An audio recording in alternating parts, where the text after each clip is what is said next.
أعوذ بالله من الشيطان الرجيم بسم الله الرحمن الرحيم والله فضل بعضكم على بعض في الرزق فما الذين فضلوا براد رزقهم على ما ملكت أيمانهم فهم فيه سواء أفبنعمة الله يجحدون والله فضل بعضكم على بعض في الرزق اور اللہ نے تم میں سے کچھ لوگوں کو رزق کے معاملے میں دوسروں پر برتری دے رکھی ہے فَمَا الَّذِينَ فُضِّلُوا بِرَادِّ رِزْقِهِمْ عَلَى مَا مَلَكَتْ أَيْمَانُهُمْ فَهُمْ فِيهِ سَوَاءٌ اب جن لوگوں کو برتری دی گئی ہے وہ اپنا رزق اپنے غلاموں کو اس طرح نہیں لوٹا دیتے کہ وہ سب برابر ہو جائیں أَفَبِنِعْمَةِ اللَّهِ يَجْحَدُونَ تو کیا یہ لوگ اللہ کی نعمت کا انکار کرتے ہیں؟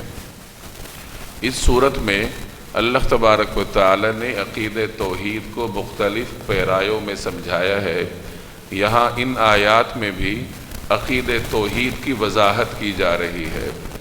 اہل عرب کے ہاں یہ تصور تھا، وہ یہ سمجھتے تھے کہ کائنات کو تو ایک اللہ نے پیدا کیا ہے جو ہم سب کا خالق ہے، کائنات کا بھی خالق ہے، لیکن اس اللہ نے ان بتوں کو کچھ اختیارات دے رکھے ہیں اور اس طریقے سے دے رکھے ہیں کہ یہ بت اب خود مختار ہیں، اب یہ جو چاہیں کر سکتے ہیں۔ اللہ کی بارگاہ میں ان کی سنوائی ہوتی ہے اور اللہ تبارک و تعالی نے ان کو گویا خود مختار بنا دیا ہے، اس لیے ہم ان بتوں کی بارگاہ میں جاتے ہیں۔ یہ ان کا تصور تھا۔ اس تصور کے رد کے لیے اللہ تبارک و تعالی نے یہاں ان آیات میں کچھ مثالیں دی ہیں جن میں یہ واضح کیا جائے گا کہ کیا تم خالق اور مخلوق کے درمیان فرق کو نہیں سمجھتے؟ مخلوق کے خود اپنے درمیان فرق ہوا کرتا ہے، تو جب مخلوق کے درمیان فرق ہے تو خالق اور مخلوق کے درمیان فرق کو تم کیوں نہیں سمجھتے؟ یہاں اللہ نے پہلی مثال دی ہے، مثال رزق کی دی ہے کہ اللہ تبارک و تعالی نے انسانوں میں سے کچھ لوگوں کو رزق زیادہ دیا ہوتا ہے، کسی کو کم دیا ہوتا ہے۔ اب جس کو رزق زیادہ اللہ نے دیا ہے وہ کم درجے کے لوگوں کو، اپنے غلاموں کو کچھ نہ کچھ دیتے ہیں، تنخواہ کی مد میں یا اجرت کی مد میں یا ویسے ہی کچھ دیتے ہیں، لیکن اتنا تو نہیں دیتے کہ وہ غلام اتنے امیر ہو جائیں کہ اٹھ کر مالک کے برابر ہو جائیں، بلکہ انسانوں میں بھی مالک اور مملوک کے درمیان فرق کو روا رکھا جاتا ہے۔ تو اللہ تعالیٰ اہل عرب کو ان کی نفسیات کے مطابق مثال دے کر سمجھا رہا ہے کہ جیسے تم اپنے غلام کو اتنا نہیں دیتے کہ وہ تمہارے برابر ہو جائے، تو اللہ کے بارے میں تم نے کیسے یہ تصور کیا ہے کہ اس نے بتوں کو اتنے اختیار دے رکھے ہیں کہ وہ اللہ کے برابر ہو گئے ہیں اور خود مختار ہو گئے ہیں۔ تو اہل عرب کو ان کی نفسیات کے مطابق مثال کے ذریعے اللہ تبارک و تعالی نے یہاں پر عقیدہ توحید کو سمجھایا ہے۔ جہاں تک رزق کے معاملات کا تعلق ہے تو اس کے بارے میں چند چیزیں سمجھ لیجئے۔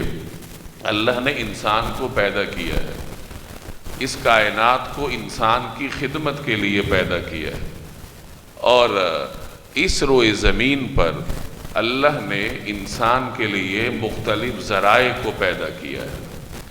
ہمارے ہاں جو اکنامکس پڑھی جاتی ہے اس کا آغاز یہاں سے ہوتا ہے کہ وسائل محدود ہیں اور خواہشات لامحدود ہیں، اور ان لامحدود خواہشات کو محدود وسائل سے پورا کیسے کیا جائے، تو اس کے جواب میں پھر یہ مروجہ معاشیات پڑھائی جاتی ہیں۔ تو یہ جو مفروضہ ہے کہ وسائل محدود ہیں، یہ شریعت کی روح سے غلط ہے۔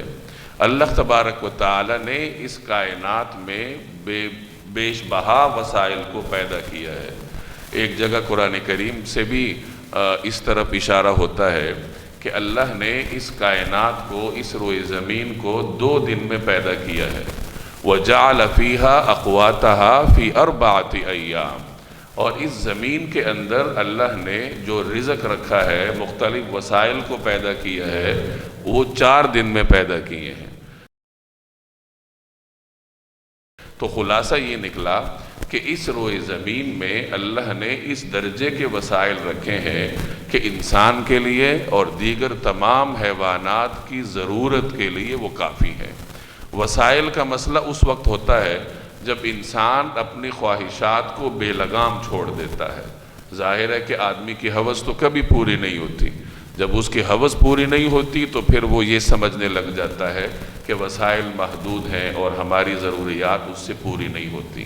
تو پہلی بات یہ سمجھ لیجئے کہ اللہ نے انسان کو پیدا کیا، اس کی خدمت کے لیے اس زمین کو پیدا کیا، اور انسان کی زندگی کو سہولت والا بنانے کے لیے اللہ نے اس کائنات میں ہر وہ چیز رکھی ہے جو کہ انسان کی ضرورت کے لیے کافی ہے، اس کی زندگی کو سہولت کے راستے پر گامزن کرنے کے لیے کافی ہے، اور انسان کو حکم ہے کہ ان وسائل کے ذریعے اپنے لیے رزق تلاش کرو۔ زمین کے کونے کونے میں جاؤ، مختلف اطراف میں جاؤ، مختلف اکناف میں جاؤ، اور اپنے لیے رزق کے جو ذرائع ہیں، مختلف وسائل اللہ نے پیدا کیے ہیں، وہ حاصل کرو۔ دوسری بات یہ سمجھ لیجئے کہ وسائل اللہ نے سب کے لیے پیدا کیے ہیں۔ وسائل کے معاملے میں تمام انسان مساوی ہیں، سب انسانوں کے لیے اللہ نے وسائل پیدا کیے ہیں، لیکن ان وسائل سے فائدہ حاصل کرنا، اس میں پھر تفاوت ہوتا ہے۔ جس کے اندر صلاحیت زیادہ ہوتی ہے وہ وسائل سے زیادہ فائدہ حاصل کرتا ہے، زیادہ آمدن کما لیتا ہے، اور جس کے اندر صلاحیت کم ہوتی ہے، اس کی محنت کم ہوتی ہے، وہ وسائل سے پوری طرح فائدہ حاصل نہیں کر پاتا، نتیجتاً وہ رزق میں کم رہ جاتا ہے۔ تو یہاں اس آیت سے بھی اسی طرف اشارہ کیا جا رہا ہے کہ اللہ تبارک و تعالی نے انسانوں کے درمیان رزق کے معاملات میں تفاوت رکھا ہے۔ کچھ لوگوں کو اللہ نے رزق میں برتری دے رکھی ہے، اور کچھ لوگوں کو اللہ نے رزق کم دے رکھا ہے۔ نحن قسمنا بینہم معیشتہم فی الحیات الدنیا، کہ ہم ان کے درمیان دنیاوی زندگی میں ان کا جو رزق ہے، ان کی جو معیشت ہے، وہ تقسیم کرتے ہیں۔ وَرَفَعْنَا بَعْضَهُمْ فَوْقَ بَعْضٍ دَرَجَاتٍ، اور ہم نے ان کے درمیان درجات رکھے ہیں رزق کے اعتبار سے، کسی کو زیادہ رزق دیا ہے، کسی کو کم رزق دیا ہے۔ کیوں؟ لِيَتَّخِذَ بَعْضُهُمْ بَعْضًا سُخْرِيًّا، تاکہ ان میں سے بعض کو اپنا ماتحت بنائے۔ جس کے پاس زیادہ دولت ہوتی ہے وہ کارخانہ لگائے گا، جس کے پاس کم دولت ہوگی وہ اس کے کارخانے میں جا کر ملازمت کرے گا، اور اس طریقے سے کائنات کا جو نظام ہے وہ فطرت کے مطابق رواں ہوگا۔ اگر اللہ تعالیٰ رزق سب کو برابر دے دیتا تو پھر کائنات کا نظام اس طرح نہ چلتا جس طرح اب چل رہا ہے۔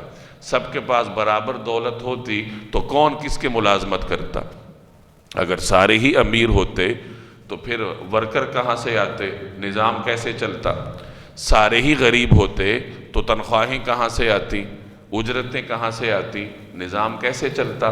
تو کائنات کا نظام فطرتی طور پر چلنے کا یہی طریقہ کار تھا کہ کچھ لوگوں کے لیے اللہ نے رزق کے دروازے کھول دیے ہیں، اور کچھ لوگوں کے لیے اللہ نے رزق کو ذرا تنگ کر رکھا ہے، اور اس طریقے سے ایک دوسرے سے کام لیتے ہیں۔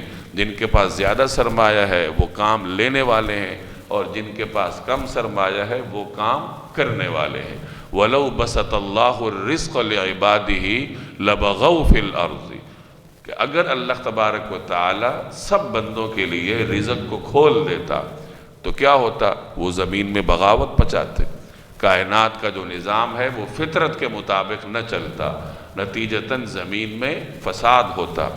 آگے فرمایا لیکن اللہ اپنی مشیت کے مطابق جتنا چاہتا ہے رزق اتارتا ہے، رزق عطا کرتا ہے۔ تو دو باتیں اس سے واضح ہو گئی کہ اللہ نے وسائل اس کائنات میں لامحدود رکھے ہیں، انسان جتنا چاہے ان وسائل کو اپنی استطاعت کے مطابق استعمال کر کے اپنے لیے روزگار تلاش کرتا ہے، اپنے لیے رزق حاصل کرتا ہے۔ اور دوسری بات یہ کہ وسائل تو سب کے لیے برابر ہیں، لیکن ان وسائل سے فائدہ حاصل کرنے کا دار و مدار انسان کی صلاحیت پر ہے، اس کی حکمت عملی پر ہے، اس کی محنت پر ہے، اور چونکہ محنتیں مختلف ہیں، صلاحیتیں مختلف ہیں، تو اس طریقے سے ان کے درمیان مختلف تفاوت ہے، کسی کے پاس دولت زیادہ ہے، کسی کے پاس کم ہے۔ تیسری بات یہ سمجھ لیجئے کہ جس کو اللہ نے سرمایہ زیادہ دے رکھا ہے، اس کی یہ ذمہ داری نہیں لگائی کہ غریبوں پر یا کم درجے کے لوگوں پر اتنا خرچ کرو کہ وہ تمہارے برابر آ جائیں۔ اگر کوئی کرتا ہے تو وہ اس کی نیک نیتی ہے یا اس کی ہمدردی ہے، جس کا یقیناً اس کو اجر ملے گا، لیکن اللہ نے کسی انسان کو اس کا پابند نہیں کیا۔ سرمایہ دار کو جس بات کا پابند کیا گیا ہے وہ دولت کے حقوق کی ادائیگی کا پابند ہے۔ دولت کے حقوق کیا ہیں؟ کہ وہ زکوٰۃ ادا کرے گا، فرض کے درجے میں ہے، اس کے بعد اور مختلف واجبات اس کے اوپر ہیں، رشتہ داروں کے حقوق ادا کرے گا، غریب غربا جہاں اس کو نظر آتا ہے کہ یہ لوگ رزق سے محروم ہیں، بنیادی درجے کی سہولیات سے محروم ہیں، تو وہ یہ کہہ کے جان نہیں چھڑا سکتا کہ میں تو زکوٰۃ دے چکا ہوں، بلکہ معاشرے کے ان کمزور طبقات کی خدمت کرنا اگر اس کی استطاعت میں ہے تو اس کے اوپر لازم ہے، واجب کے درجے میں ہے کہ وہ ان کی خدمت کرے، صدقے کے ذریعے، خیرات کے ذریعے، مختلف طریقوں سے ان پر خرچ کرے۔ تو تیسری بات یہ معلوم ہوئی کہ سرمایہ دار کی ذمہ یہ نہیں ہے کہ وہ کسی کو اتنا دے کہ وہ اس کے برابر آ جائے، ہاں اس کے ذمہ یہ ہے کہ وہ اپنی دولت کے ان حقوق کو ادا کرے جو کہ اللہ تبارک و تعالی نے اس کے اوپر عائد کر رکھے ہیں۔ یہ ہے فطری نظام جو اللہ نے انسانوں کے لیے مقرر کیا ہے۔ انسان جب بھی اس فطری نظام سے ہٹا ہے، فساد سے دوچار ہوا ہے۔ یہاں سرمایہ دارانہ نظام کا عروج ہے اور بہت کافی عرصے سے چلا آ رہا ہے۔ اب اس سرمایہ دارانہ نظام کا لب لباب کیا ہے کہ امیر یہ سمجھتا ہے کہ جتنی میری خواہشات ہیں ان کو پورا کرنے کے لیے جو ہو سکے میں کروں گا، چنانچہ وہ سود بھی لیتا ہے، وہ جوا بھی کھیلتا ہے، وہ دوسروں کو دھوکہ بھی دیتا ہے، ہر ممکن طریقے سے دولت حاصل کرنے کو وہ درست سمجھتا ہے۔ اس کا نتیجہ یہ نکلا کہ امیر سے امیر تر ہوتا چلا جاتا ہے اور غریب سے غریب تر ہوتا چلا جاتا ہے۔ امیر اور غریب کے جو درمیان فاصلہ ہے وہ یہ نظام بڑھاتا ہے، کم نہیں کرتا۔ آج آپ اپنے معاشرے میں دیکھ لیں، بہت کم ایسے غریب آپ کو نظر آئیں گے جو کہ اوپر آئے ہوں، اور اسی طرح بہت بڑے بڑے سرمایہ دار بہت کم آپ کو ایسے نظر آئے ہوں گے جو نیچے آئے ہوں، بلکہ سرمایہ دار کے دولت کو پر لگے ہوئے ہیں، وہ آگے سے آگے جاتا ہے، حالات جیسے بھی ہوں۔ لیکن جو بڑے بڑے سرمایہ دار ہیں ان کے سرمایہ کو فرق نہیں پڑتا، وہ آگے ہی جاتے ہیں، کیونکہ نظام اس طرح کا ہے۔ اب چونکہ یہ غیر فطری نظام ہے، انسانوں کو اس نے مشکلات سے دوچار کیا، اب اس نظام کے خلاف مزدور اٹھ کھڑے ہوئے اور اشتراکی نظام وجود میں آ گیا، اور اس نظام نے یہ دعویٰ کیا کہ کسی شخص کی کوئی ملکیت نہیں ہے، ہر چیز نیشنلائز کرو، ہر چیز حکومت کی ہے، کسی شخص کا نہ کوئی فیکٹری ہے نہ اس کی کوئی دکان ہے، کسی آدمی کی ملکیت کسی چیز پر تسلیم نہیں کی جائے گی، اور ہر چیز سرکار کی ہے، اور سرکار لوگوں کو برابری کی بنیاد پر رزق فراہم کرے گی، ان کو روٹی دے گی، ان کو مقام دے گی۔ اب یہ بھی غیر فطری نظام ہے۔ جب انسان کو معلوم ہے کہ یہ فیکٹری میری نہیں ہے، یہ حکومت کی ہے، تو وہ تو اس کو اس طرح نہیں چلائے گا جس طرح اپنی ملکیت کی فیکٹری کو چلاتا ہے۔ نتیجتاً اشتراکیت نے بھی انسان کو مشکلات سے دوچار کیا اور دنیا واپس سرمایہ دارانہ نظام کی طرف آ گئی۔ تو جیسے میں نے عرض کیا کہ یہ دونوں جو نظام ہیں یہ فطرت کے خلاف ہے۔ اسلام ایسا نظام دیتا ہے جو کہ فطرت کے مطابق ہے، آپ کی ملکیت کو تسلیم کرتا ہے کہ آپ کی فیکٹری ہے تو آپ کی ہے، آپ نے گھر بنایا ہے تو آپ کا ہے، لیکن ساتھ یہ فلسفہ دیتا ہے کہ ملکیت کا یہ مطلب نہیں ہے کہ انسان ماں کے پیٹ سے یہ چیزیں لے کر آیا ہے۔ انسان کو یہ باور کروایا گیا کہ تم دنیا میں خالی ہاتھ آئے تھے اور خالی ہاتھ ہی یہاں سے جاؤ گے۔ اس دوران اللہ تعالیٰ اپنے فضل سے تمہاری محنت میں برکت ڈالتا ہے، تمہیں کچھ چیزیں عطا کرتا ہے، تم اس کے مالک ہو، یعنی اصل مالک تو اللہ ہے، اللہ نے یہ چیزیں پیدا کی ہیں، استعمال کے لیے اللہ نے تمہیں دی ہیں، تو تم اس کے عارضی طور پر مالک سمجھے جاؤ گے۔ تو اسلام لوگوں کی ملکیت اپنی فیکٹریوں پر، اپنے گھروں پر تسلیم کرتا ہے، لیکن ساتھ ان کو باور کرواتا ہے کہ سرمایہ کا اصل فلسفہ کیا ہے اور اس کے حقوق اور فرائض کیا ہے۔ اور جب تک یہ نظام دنیا میں رائج رہا ہے، مسلمانوں کے عروج کے دور میں، تو لوگ خوشحال رہے ہیں۔ ایسا بھی زمانہ آیا ہے کہ بڑے بڑے شہروں میں کافی فاصلے تک ایسے لوگ نہیں ملتے تھے جو زکوٰۃ کے مستحق ہو، یعنی سارے ہی لوگ صاحب نصاب ہوتے تھے، خود کفیل ہوتے تھے۔ تو یہ شریعت کا نظام ہے کہ سرمایہ دار سے سرمایہ لے کر غریب کو دیتا ہے، تاکہ دولت جو ہے وہ گردش میں رہے۔ لِكَيْ لَا يَكُونَ دُولَةً بَيْنَ الْأَغْنِيَاءِ مِنْكُمْ، کہیں ایسا نہ ہو کہ دولت چند لوگوں کی مٹھی میں بند ہو کر رہ جائے، جیسے سرمایہ دارانہ نظام میں ہوتا ہے کہ چند خاندانوں کی حکومت ہوتی ہے، انہی کا اقتدار ہوتا ہے، اور غریب غرباء کی ساری دولت بالآخر سمٹ کر بینکوں کے ذریعے ان چند خاندانوں کے حوالے کر دی جاتی ہے، اور اصل مالکان کو سود کے نام پر یا کسی بھی پروفٹ کے نام پر چند ٹکے دیے جاتے ہیں، اور اس دولت کا جو حقیقی فائدہ ہے وہ وہی چند خاندان لے رہے ہوتے ہیں۔ تو یہ وہی غیر فطری نظام ہے جو کہ انسانوں نے اس کائنات پر مسلط کیا ہے۔ تو اللہ تبارک و تعالی نے یہاں ان تمام اصولوں کی طرف اشارہ کیا۔ وَاللَّهُ فَضَّلَ بَعْضَكُمْ عَلَى بَعْضٍ فِي الرِّزْقِ، اور اللہ نے تم میں سے کچھ لوگوں کو رزق کے معاملے میں دوسروں پر برتری دے رکھی ہے۔ اب یہاں یہ بتا دیا کہ رزق کے معاملے میں تفاوت ہے، اور یہ تفاوت اللہ نے خود پیدا کیا ہے، یعنی یہ اللہ کی مشیت ہے کہ رزق کے معاملے میں تفاوت رہے، تاکہ کچھ خرچ کرنے والے ہوں اور کچھ لینے والے ہوں۔ خرچ کرنے والوں کے اپنے حقوق ہیں، لینے والوں کے اپنے حقوق ہیں۔ اور دوسری بات یہ معلوم ہوئی اسی آیت سے کہ یہ دولت جو ہے، رزق جو ہے، یہ اللہ تبارک و تعالی کا فضل ہے، اور یہ پہلے میں بارہا عرض کر چکا ہوں کہ دولت اللہ کا فضل اسی وقت تک ہے جب تک انسان اس کے حقوق کو ادا کرے، اس کے کمانے کے حقوق کو بھی ادا کرے اور اس کے خرچ کرنے کے حقوق کو بھی ادا کرے۔ تو یہ اللہ کا فضل ہے، اور اس دور میں اللہ کا بہت بڑا فضل ہے۔ لیکن اگر دولت کے حقوق کو ادا نہ کیا جائے، پھر یہی دولت انسان کے لیے فتنہ بن جایا کرتی ہے۔ تو یہ تمام اصول اسی آیت سے آپ کو معلوم ہوتے ہیں کہ اللہ نے انسانوں کے درمیان رزق میں تفاوت رکھا ہے۔ دوسری بات یہ معلوم ہوئی کہ یہ رزق دینے والی ذات کون ہے؟ اللہ تبارک و تعالی ہے، کہ وہی اپنے فضل سے تمہیں رزق عطا کرتا ہے۔ اور تیسری بات ہمیں یہ معلوم ہوئی کہ یہ دولت اللہ تبارک و تعالی کے انعامات میں سے ایک انعام ہے اور اس کا فضل ہے۔ اب اللہ نے تمہارے درمیان تفاوت رکھا ہے۔ اب ہوتا کیا ہے؟ فَمَا الَّذِينَ فُضِّلُوا بِرَادِّ رِزْقِهِمْ، کہ جن لوگوں کو فضیلت دی گئی ہے، جن کو برتری دی گئی ہے، وہ اپنا رزق لوٹانے والے نہیں ہیں۔ راد کا مطلب لوٹانے والا، رادی رزقہم، اپنا رزق لوٹانے والے۔ اور آیت کی شروع میں ماں ہے، ماں نافیہ ہے، تو گویا مفہوم جو ہے وہ منفی طریقے سے ادا کیا جائے گا کہ جن لوگوں کو رزق دیا گیا ہے وہ اپنا، جن لوگوں کو برتری دی گئی ہے وہ اپنا رزق ادا کرنے والے نہیں یا لوٹانے والے نہیں۔ کن کو؟ عَلَىٰ مَلَكَتْ أَيْمَانُهُمْ، اپنے غلاموں کو۔ کس طریقے سے لوٹانے والے نہیں ہیں؟ اس طریقے سے کہ فَهُمْ فِيهِ سَوَاء، کہ وہ سب برابر ہو جائیں۔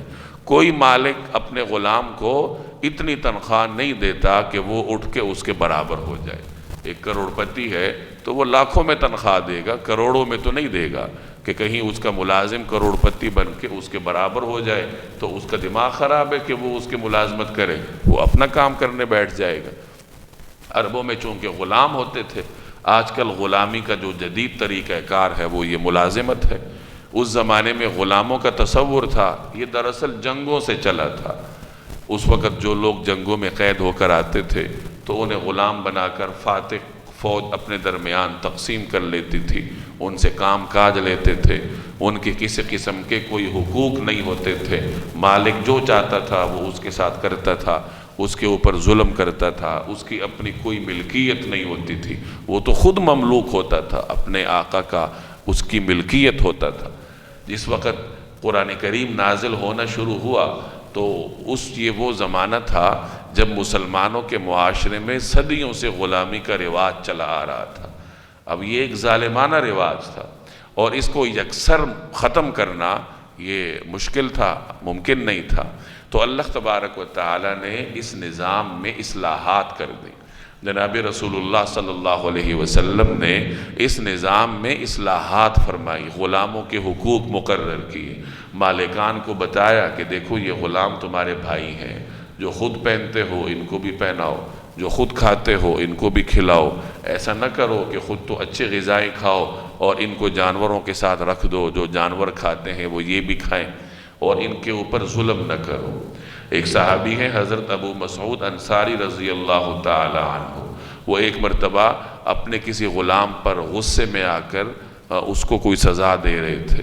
نبی کریم صلی اللہ علیہ وسلم نے دیکھ لیا تو آپ علیہ السلام نے ارشاد فرمایا کہ جتنی قدرت آپ کو اس غلام پر ہے، اللہ کو اس سے زیادہ قدرت تمہارے اوپر ہے۔ یعنی آپ اپنے اس مصنوعی قدرت، اس عارضی قدرت کو بروئے کار لا کر اگر اس کو سزا دے رہے ہو تو پھر اللہ سے کیا امید رکھو گے؟ اللہ کو تو تمہارے اوپر کہیں زیادہ قدرت ہے۔ تو وہ صحابی سمجھ گئے اور انہوں نے پھر اس غلام کو آزاد کر دیا اور عرض کیا کہ یا رسول اللہ یہ میری طرف سے آزاد ہے۔ اس طریقے سے جناب رسول اللہ صلی اللہ علیہ وسلم نے عربوں کے معاشرے میں غلامی کے نظام میں اصلاحات تجویز فرمائی اور صحابہ کرام نے اس پر عمل کیا، اور بعد میں پھر دنیا نے یہ منظر بھی دیکھا کہ مسلمانوں میں غلاموں کو اتنی آزادی دی گئی کہ وہی غلام مسلمانوں کے امام بھی بنے ہیں اور مسلمان معاشرے نے اس کو قبول کیا۔ تو اس طریقے سے اللہ تبارک و تعالی نے اس نظام میں اصلاحات فرمائی۔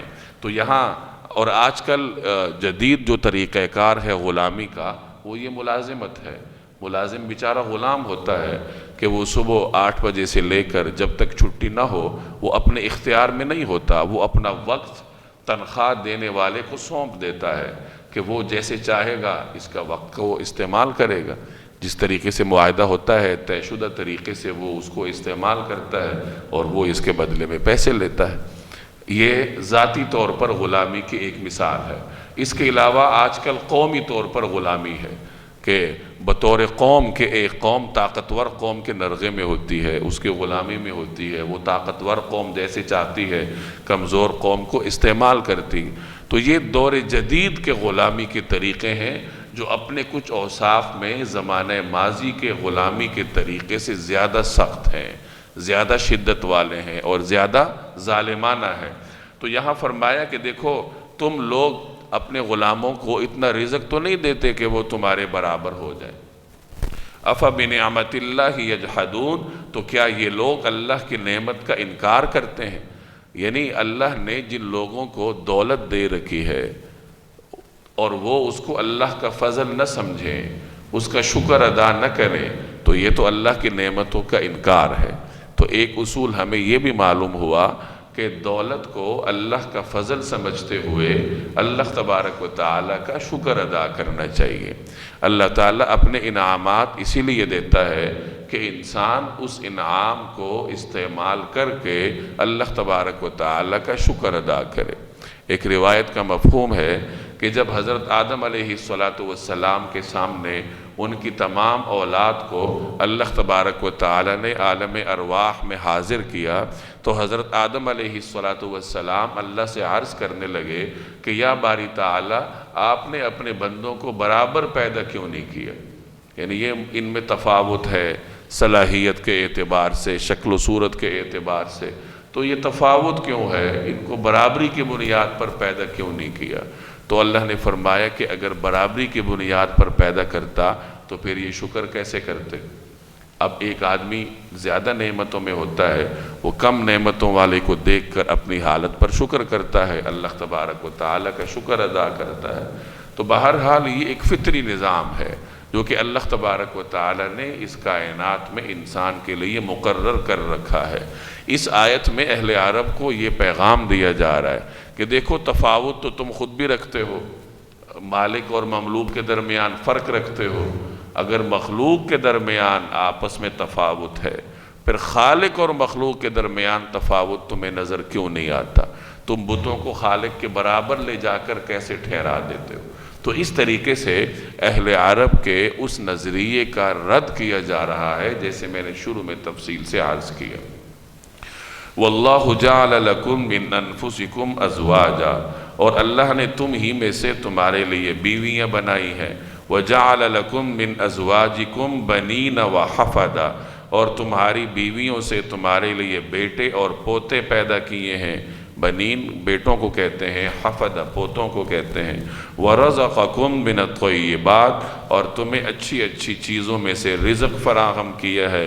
أَفَبِالْبَاطِلِ يُؤْمِنُونَ، کیا پھر بھی یہ لوگ بے بنیاد باتوں پر ایمان لاتے ہیں؟ وَبِنِعْمَةِ اللَّهِ هُمْ يَكْفُرُونَ، اور اللہ کی نعمتوں کی ناشکری کرتے ہیں۔ یہاں اللہ تعالیٰ انسان کو اپنی نعمتیں یاد دلا رہا ہے، اپنی قدرت کا اظہار کر رہا ہے۔ آیت کے پہلے حصے میں انسان کو نعمت یاد دلاتے ہوئے فرمایا کہ اللہ نے تم ہی میں سے تمہارے لیے جوڑے پیدا کیے ہیں، اور اس رشتے کو اللہ نے مختلف طریقوں سے بیان کیا ہے۔ ایک جگہ اللہ نے اس کو اپنی نعمت قرار دیتے ہوئے اس رشتے کو انسان کے لیے باعث سکون قرار دیا ہے کہ اللہ تبارک و تعالی نے تم ہی میں سے تمہارے لیے جوڑا پیدا کیا ہے، لِتَسْكُنُوا إِلَيْهَا، تاکہ تم اس کے پاس جا کر سکون حاصل کرو۔ تو گھریلو زندگی انسان کے لیے باعث تسکین ہوتی ہے۔ اگر کوئی آدمی گھر سے پریشان ہو تو وہ دنیا کا کوئی کام نہیں کر سکتا، نہ وہ علمی میدان میں آگے جا سکتا ہے، نہ وہ معیشت کے میدان میں آگے جا سکتا ہے۔ اور جو شخص گھر سے پرسکون ہوتا ہے تو باہر کی دنیا میں وہ پرسکون رہ کر کام کرتا ہے اور آہستہ آہستہ آگے جاتا ہے۔ تو اس آیت کے پہلے حصے میں اللہ تبارک و تعالی نے اس رشتے کو بطور نعمت کے ذکر کیا ہے کہ دیکھو اللہ نے تمہارے لیے تم ہی میں سے بیویاں بنائی ہیں، اور پھر ان بیویوں سے اللہ تعالیٰ تمہیں اولاد نصیب کرتا ہے، تمہارے بیٹے ہوتے ہیں، آگے بیٹوں کی اولاد ہوتی ہے، تمہارے پوتے ہوتے ہیں، اور اسی سے انسان کو اس کی نگاہیں ٹھنڈی ہوتی ہیں، اس کی آنکھیں ٹھنڈی ہوتی ہیں۔ تو یہ پوری ایک گھریلو زندگی ہے کہ پہلے انسان شادی کرتا ہے، اللہ اس کو اولاد دیتا ہے، آگے وہ اپنی اولاد کی شادیاں کرتا ہے تو اس کو پوتے اور نواسے نصیب ہوتے ہیں۔ تو اس پوری گھریلو زندگی کو اللہ نے یہاں بطور انعام کی ذکر کیا، اور انسان کو یہ باور کروایا گیا کہ جس نے تمہیں یہ گھریلو زندگی نصیب کی ہے، تم اس اللہ تبارک و تعالی کا شکر ادا کیوں نہیں کرتے؟ وَرَزَقَكُم مِّنَ الطَّيِّبَاتِ، اور تمہیں اچھی اچھی چیزوں میں سے رزق فراہم کیا ہے۔ کائنات میں دو طرح کی چیزیں ہیں، کچھ طیبات ہیں اور کچھ خبائث ہیں۔ کچھ ایسی چیزیں ہیں جن کی طرف انسان کی طبیعت مائل ہوتی ہے، وہ طیبات ہیں، اور کچھ ایسی چیزیں ہیں جن سے انسانی طبیعت گھن محسوس کرتی ہے، کراہت محسوس کرتی ہے، وہ خبائث ہیں۔ تو اللہ نے انسان کے لیے رزق طیبات میں سے مقرر کیا ہے۔ طیبات کو اللہ نے انسان کے لیے حلال قرار دیا ہے، اور خبائث کو اللہ نے انسان کے لیے ممنوع قرار دیا۔ تو طیبات میں سے رزق کا عطا ہونا یہ بھی اللہ تبارک و تعالیٰ کی نعمت ہے۔ اب یہ نعمتیں تمہیں اللہ دے رہا ہے، اس کے باوجود تم اللہ پہ ایمان نہیں رکھتے، بے بنیاد باتوں کے پیچھے جاتے ہو۔ أَفَبِالْبَاطِلِ يُؤْمِنُونَ، کیا پھر بھی یہ لوگ بے بنیاد باتوں پر ایمان لاتے ہیں؟ وَبِنِعْمَةِ اللَّهِ هُمْ يَكْفُرُونَ، اور اللہ کی نعمتوں کی ناشکری کرتے ہیں۔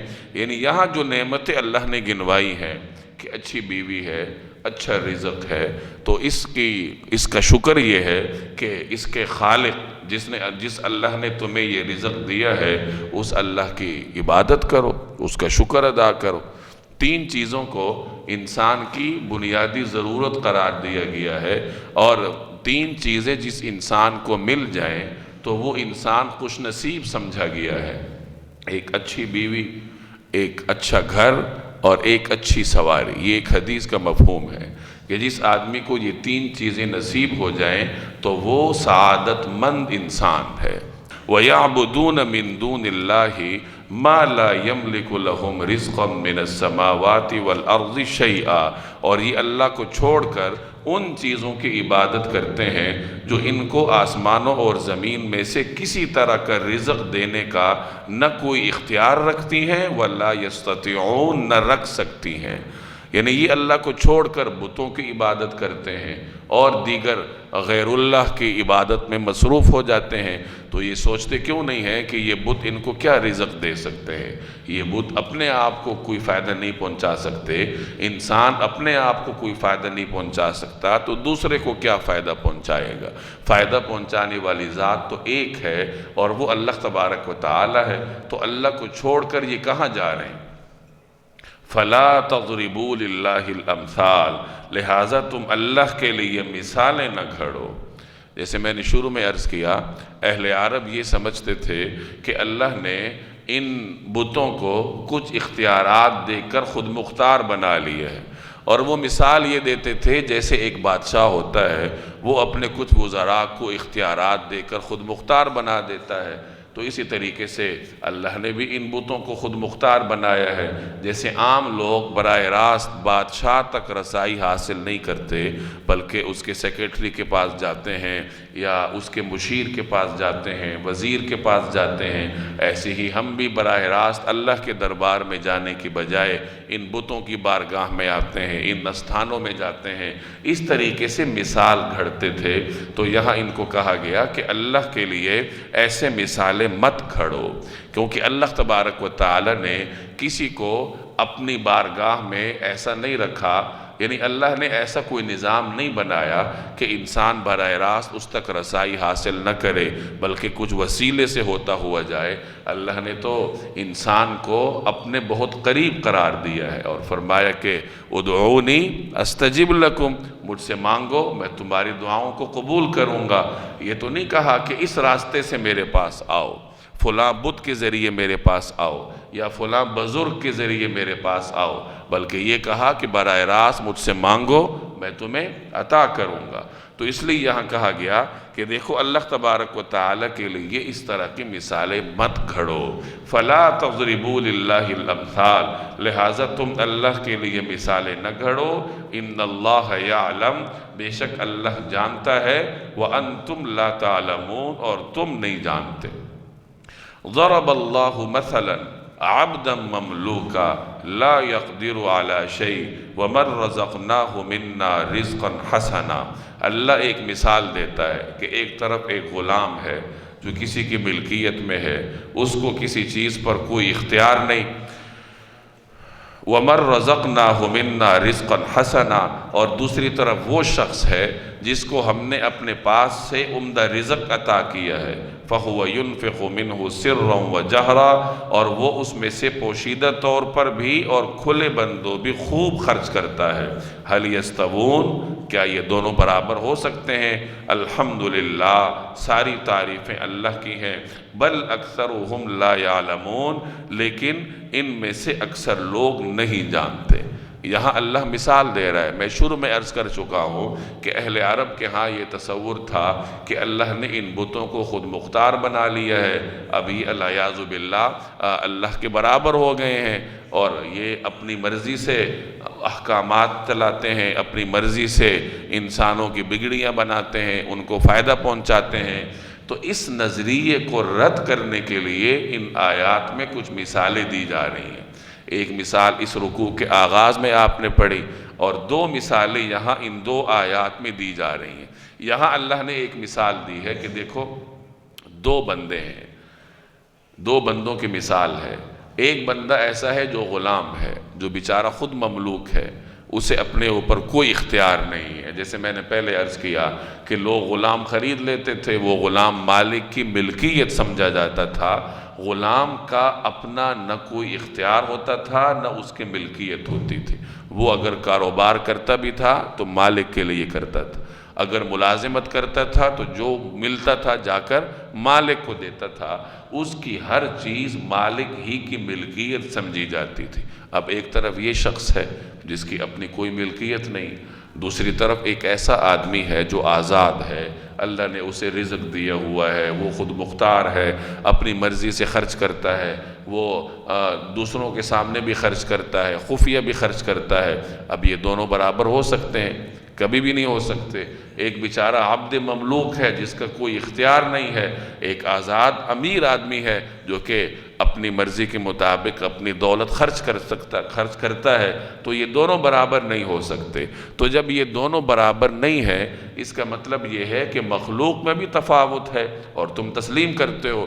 جب مخلوق کے تفاوت کو تسلیم کرتے ہو، پھر خالق اور مخلوق کے درمیان تفاوت تمہاری سمجھ میں کیوں نہیں آتا؟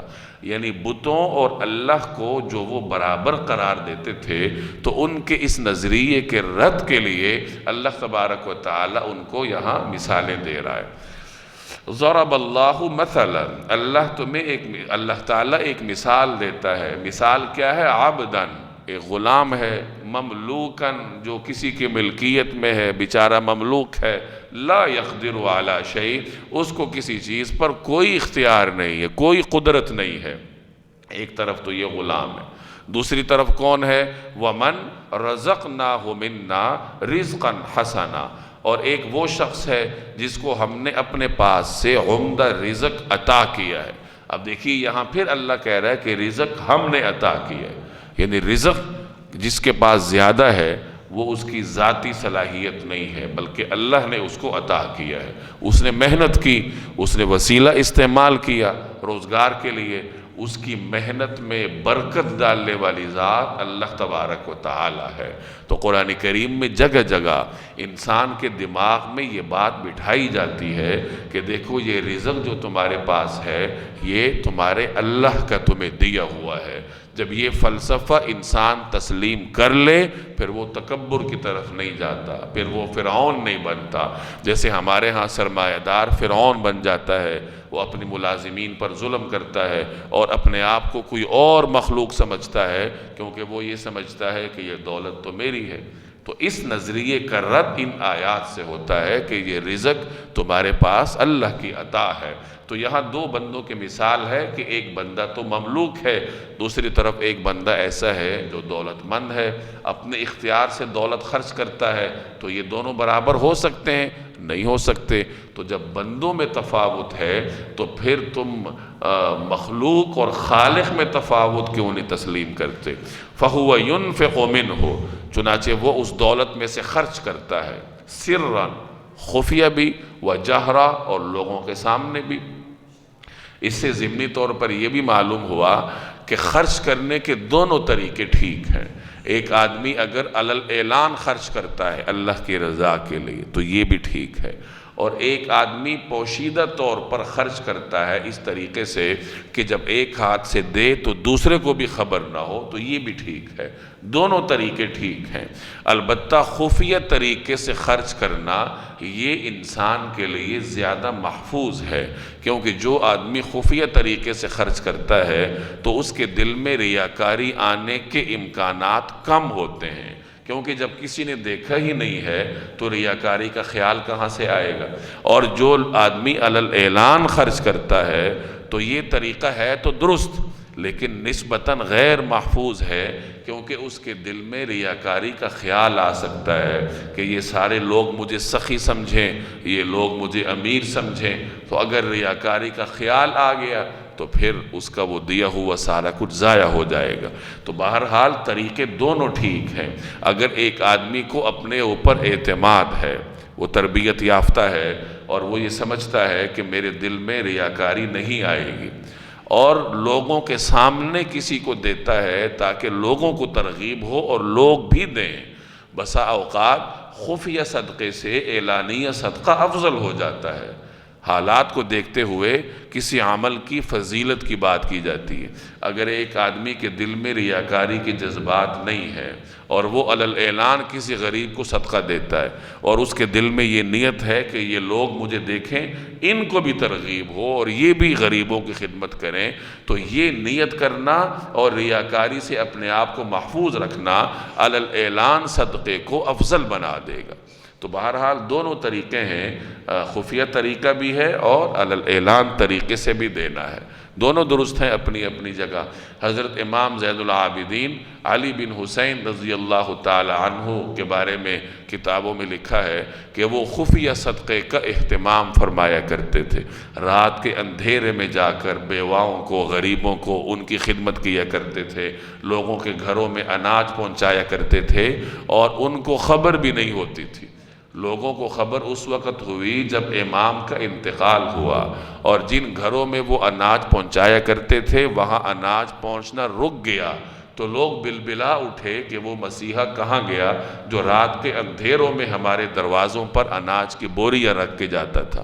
پھر یہ راز کھلا کہ وہ مسیحا کوئی اور نہیں بلکہ وہ جناب رسول اللہ صلی اللہ علیہ وسلم کے یہ نواسے سیدنا علی بن حسین رضی اللہ تعالی عنہ تھے۔ تو یہ ان کا طریقہ کار تھا کہ وہ خفیہ صدقہ دینے کو اپنے لیے بہتر سمجھتے تھے۔ ان سے یہ بھی منقول ہے کہ خفیہ طور پر صدقہ دینا اللہ تبارک و تعالی کے غضب کو ٹھنڈا کرتا ہے۔ قرآن کریم دونوں کا ذکر کرتا ہے، علی الاعلان صدقہ دینا اس کا بھی ذکر کرتا ہے اور خفیہ صدقہ دینا اس کا بھی ذکر کرتا ہے۔ دونوں طریقے آپ کے لیے کھلے ہیں۔ اب یہ انسان کا اپنا ذوق ہے کہ وہ ریاکاری سے بچتے ہوئے کس راستے کو اپنے لیے بہتر تصور کرتا ہے۔ تو فرمایا فَهُوَ يُنْفِقُ مِنْهُ سِرًّا وَجَهْرًا، اور وہ اس میں سے پوشیدہ طور پر بھی اور کھلے بندوں بھی خوب خرچ کرتا ہے۔ هَلْ يَسْتَوُونَ، کیا یہ دونوں برابر ہو سکتے ہیں؟ یعنی ایک عبد مملوک اور ایک اپنی مرضی سے خرچ کرنے والا، یہ دونوں برابر ہو سکتے ہیں؟ نہیں ہے۔ تو جب یہ برابر نہیں ہے، حالانکہ یہ دونوں مخلوق ہیں، تو جب مخلوق میں تفاوت ہے تو بتوں اور اللہ میں تفاوت تمہیں کیوں نہیں نظر آتا؟ الحمدللہ، ساری تعریفیں اللہ کی ہیں، بل اکثرهم لا یعلمون، لیکن ان میں سے اکثر لوگ نہیں جانتے۔ وَضَرَبَ اللَّهُ مَثَلَ الرَّجُلَيْنِ، اور اللہ ایک اور مثال دیتا ہے، رجلین کے دو آدمی ہیں، احدہما ابکم، ان میں سے ایک گونگا ہے، لا یقدر علی شیء، جو کوئی کام نہیں کر سکتا، وَهُوَ کَلٌّ علی مولا، اور اپنے آقا پر بوجھ بنا ہوا ہے، اینما یوجہہ، وہ اسے جہاں کہیں بھیجتا ہے، لا یأتی بخیر، وہ کوئی ڈھنگ کا کام کر کے نہیں لاتا۔ حل یستوی ہو، کہ ایسا شخص اس دوسرے آدمی کے برابر ہو سکتا ہے، وَمَن یأمر بالعدل، جو دوسروں کو بھی اعتدال کا حکم دیتا ہے، وَهُوَ عَلَى صِرَاطٍ مستقیم، اور خود بھی سیدھے راستے پر قائم ہے۔ اب یہاں بھی ایک مثال اللہ تبارک و تعالی دے رہا ہے کہ دیکھو دو لوگ ہیں، ان میں سے ایک بیچارہ گونگا ہے اور اس کو اللہ نے یہ جو انسان کی بنیادی حس ہے اللہ تبارک و تعالی نے یہ اس کو عطا نہیں کی۔ اب وہ بیچارہ کوئی کام نہیں کر سکتا، جو گونگا ہوتا ہے تو وہ دونوں حصوں سے محروم ہوتا ہے، وہ بول بھی نہیں سکتا اور وہ سن بھی نہیں سکتا۔ یہ تو آپ جانتے ہیں کہ انسان جو کچھ بولتا ہے تو سننے کی برکت سے بولتا ہے، پہلے وہ سنتا رہتا ہے، اس کے دماغ میں جو الفاظ کا ذخیرہ ہے وہ جمع ہوتا ہے، وہی ذخیرہ پھر اس کی زبان پر جاری ہوتا ہے۔ بچہ سننا شروع کرتا ہے، 1-2 سال سنتا رہتا ہے، پھر اس کی زبان سے الفاظ ادا ہوتے ہیں۔ تو یہ دونوں بنیادی حصے ہیں۔ جس آدمی کی قوت سماعت نہیں ہوتی تو اس کی پھر قوت گویائی بھی نہیں ہوتی، کیونکہ جب اس کے کان میں الفاظ ہی نہیں پڑیں گے، اس کی زبان میں الفاظ کہاں سے جاری ہوں گے؟ تو جو آدمی دونوں قوتوں سے محروم ہو اس کے لیے کام کرنا مشکل ہوگا۔ تو فرمایا کہ ایک آدمی ہے جو نہ بول سکتا ہے نہ سن سکتا ہے، اور وہ کسی کے ہاں ملازم ہے، اس کا کوئی مالک ہے، اس کا مالک اس کو جہاں کہیں بھیجے گا وہ کوئی ڈھنگ کا کام کر کے نہیں لائے گا، کیونکہ اس کے اندر صلاحیت ہی نہیں ہے۔ تو ایک طرف یہ آدمی ہے، دوسری طرف وہ آدمی ہے جس کو اللہ نے علم دے رکھا ہے، اس کو اللہ نے حسیات سے نوازا ہوا ہے، وہ خود بھی سیدھے راستے پر ہے اور دوسروں کو بھی نیک راستے کی تلقین کرتا ہے، عدل کی تلقین کرتا ہے۔ اب یہ دونوں برابر ہو سکتے ہیں؟ کبھی بھی نہیں ہو سکتے۔ تو جب یہ دونوں برابر نہیں ہیں تو اس سے یہ ثابت ہوا کہ مخلوق کے درمیان تفاوت ہے۔